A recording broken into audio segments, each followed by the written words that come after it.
ईद उल फितर की नमाज लाहौर की सबसे बड़ी मस्जिद बादशाही मस्जिद में पढ़ाई गई।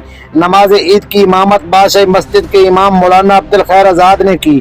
नमाज ईद के मौका पर सिक्योरिटी के सख्त इंतजाम किए गए। ईद की नमाज पढ़ने के लिए शहरियों की कसीर तादाद ने शिरकत की।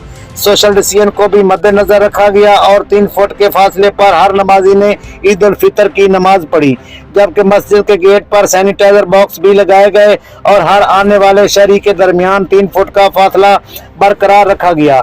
एक हद मुकर्रर की गई। शहरियों ने मास्क और ग्लव भी पहने हुए थे, जबकि किसी शहरी को भी एक दूसरे से ईद गले मिलने की इजाजत नहीं दी गई। बाग जनाब में डॉक्टर इसरार के साहबजादे डॉक्टर आरिफ रशीद ने नमाज ईद उल फितर पढ़ाई।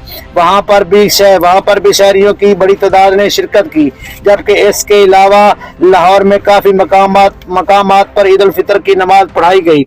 जौहर टाउन मिनाजुल हुसैन, मुल्तान चुंगी, मंसूरा, कलेवरी ग्राउंड, सदर कैंट के अलावा शहरियों ने बड़ी तादाद में शिरकत की और सोशल डिस्टेंस को भी मद्देनजर रखा गया।